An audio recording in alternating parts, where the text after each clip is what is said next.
اعوذ باللہ من الشیطان الرجیم بسم اللہ الرحمن الرحیم السلام علیکم ورحمۃ اللہ وبرکاتہ۔ حضرت آدم سے پہلے دنیا میں کیا تھا؟ یہ وہ سوال ہے جو ہم سب کے ذہن میں آتا ہے کہ کائنات میں انسانوں کے بسنے سے پہلے آخر کیا تھا۔ ایک شخص حضور کریم صلی اللہ علیہ وآلہ وسلم کی بارگاہ میں حاضر ہوتا ہے اور فرماتا ہے کہ ہم آپ کے دین کی سمجھ اور قلم کی ابتدا جاننے کے لیے آئے ہیں۔ تو آپ صلی اللہ علیہ وآلہ وسلم نے فرمایا جس کا مفہوم یہ ہے کہ سب سے پہلے صرف اللہ تھا، اس کا عرش پانی پر تھا، پھر اس نے قلم کو پیدا کیا، اس قلم نے لوح محفوظ پر قیامت تک ہونے والے تمام واقعات لکھ دیے، پھر آسمان اور زمین کو پیدا کیا گیا۔ اس کی جو ترتیب ہمیں روایات سے پتہ چلتی ہے وہ کچھ یوں ہے کہ اللہ تعالیٰ نے ہفتے کے دن مٹی یعنی زمین کو پیدا کی، جب اللہ نے زمین بنائی پھر اللہ نے اتوار کو اس میں پہاڑ بنائے، زمین کو سہارا دینے کے لیے ایسے جیسے اس میں کیل ٹھوک دیے، اس سے زمین ساکن ہو گئی۔ پیر کے دن اس میں درخت اگائے، منگل کے دن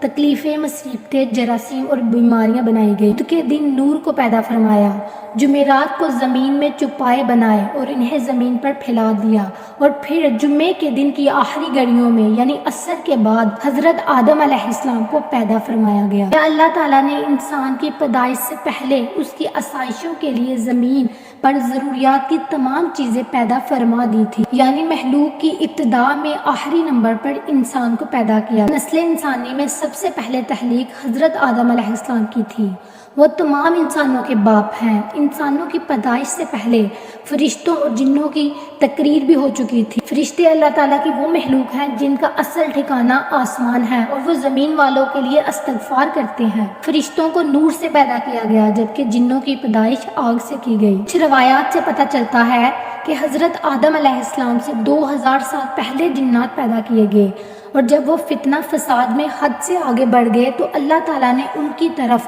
فرشتوں کا ایک لشکر بھیجا، ان میں خوب معرکہ آرائی ہوئی، فرشتوں نے جنوں کو تہس نہس کر دیا اور وہ سمندروں کے جزیروں میں پناہ لینے پر مجبور ہو گئے، اور آج تک رہنے کی جگہ یہی جزیرے ہیں۔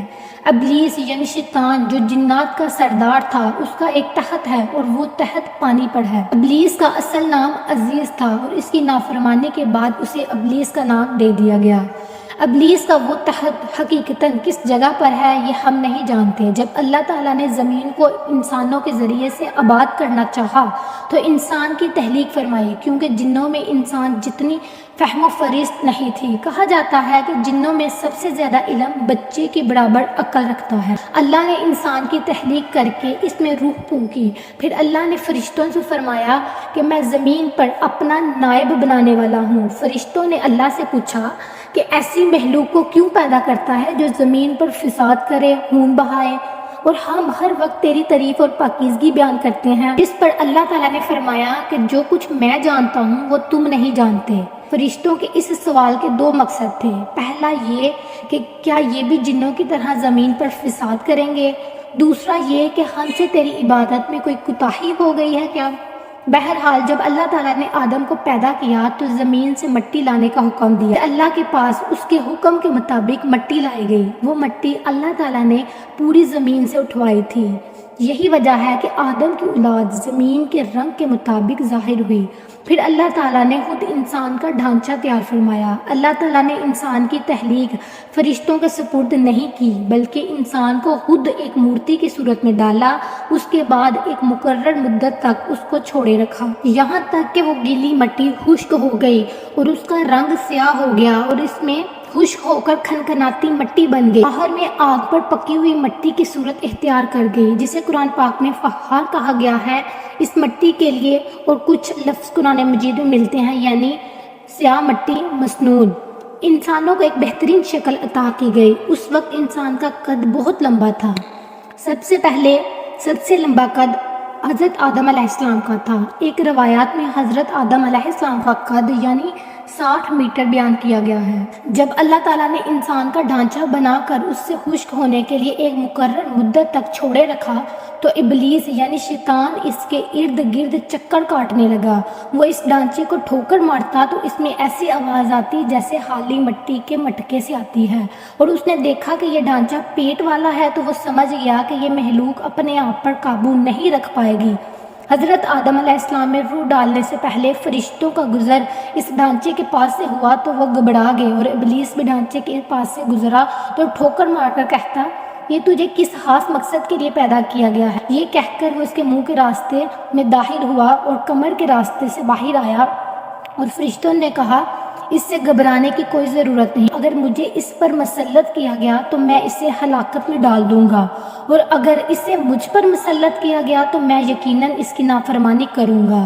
یعنی ابھی آدم علیہ السلام اللہ تعالیٰ نے روح نہیں پھونکی تھی، تو اللہ تعالیٰ نے حضرت آدم علیہ السلام میں بھی روح نہیں پھونکی تھی۔ جیسے ہی اس مجسمے میں سر کی طرف سے داخل کی گئی تو آدم علیہ السلام کو چھینک آ گئی۔ فرشتوں نے حضرت آدم علیہ السلام سے کہا کہ الحمدللہ کہیے۔ انہوں نے کہہ دیا۔ اللہ تعالیٰ کی اس تعریف کے جواب میں اللہ تعالیٰ نے فرمایا کہ تجھ پر تیرا رب رحم فرمائے۔ جب روح ان کی آنکھوں میں داخل ہوئی، ان کی آنکھوں نے جنت کے پھلوں کو دیکھا تو غور و فکر کرنے لگے۔ پھر روح پیٹ میں داخل ہوئی تو کھانے کی طلب ہوئی، یعنی روح ابھی ٹانگوں تک نہیں پہنچی تھی اور کھانے کی خواہش محسوس ہونے لگی۔ جب حضرت آدم علیہ السلام میں روح پھونک دی گئی تو اللہ تعالیٰ نے ان کی پشت مبارکہ پر ہاتھ پھیرا، جس سے وہ قیامت تک آنے والے تمام انسانوں کو دیکھ سکتے تھے، سامنے ظاہر ہو گئے۔ یہ بات قرآن اور حدیث سے بھی واضح ہے۔ پھر اللہ تعالیٰ نے اولاد آدم سے انہی کے بارے میں اقرار لیا کہ کیا میں تمہارا رب نہیں؟ وہ تمام انسانوں نے جواب دیا کہ ہم اقرار کرتے ہیں تو ہی ہمارا رب ہے۔ اللہ تعالیٰ نے آدم علیہ السلام کو سجدہ کرنے کا حکم دیا۔ ابلیس کے علاوہ سب نے حضرت آدم علیہ السلام کو سجدہ کیا۔ اللہ تعالیٰ نے ابلیس سے پوچھا، تجھے کس چیز نے سجدے سے روک دیا؟ تو اس نے جواب دیا، تم نے مجھے آگ سے پیدا کیا، اس کو مٹی سے کیا، میں اس سے بہتر ہوں۔ اللہ تعالیٰ نے اس کی سرکشی پر اسے سزا دیتے ہوئے فرمایا، اس جنت سے اتر جا، تجھے کوئی حق حاصل نہیں کہ جنت میں رہ کر تو تکبر کرے۔ ابلیس نے جواب میں کہا کہ مجھے قیامت تک مہلت دیجیے، یعنی کہ اتنی لمبی عمر دے دیجیے کہ قیامت تک مجھے موت نہ آئے۔ جب تمام انسانوں کو دوبارہ زندہ کیا جائے گا تو اللہ تعالیٰ نے فرمایا، تجھے ایک وقت مقرر تک مہلت دی گئی۔ پھر ابلیس نے کہا، میں قسم کھاتا ہوں کہ میں انسانوں کی گمراہی کے لیے تیرے سیدھے راستے پر بیٹھ جاؤں گا، پھر میں ان کے آگے سے، پیچھے سے، دائیں سے اور بائیں سے ان کے پاس آؤں گا، اور تو انہیں اپنا شکر گزار ہرگز نہیں پائے گا، سوائے ان کے جو تیرے مخلص بندے ہوں گے، کعبے میں نہیں آئیں گے۔ اللہ نے اسے ذلیل و خوار کر کے وہاں سے نکال دیا اور فرمایا، ان میں سے جو شخص بھی تیرا حکم مانے گا میں ایسے تمام لوگوں کو جہنم سے بھر دوں گا، اور میرے بندوں پر تیرا کوئی غلبہ نہیں۔ اور اس طرح یہ واضح ہوا کہ سب سے پہلا گناہ تکبر تھا۔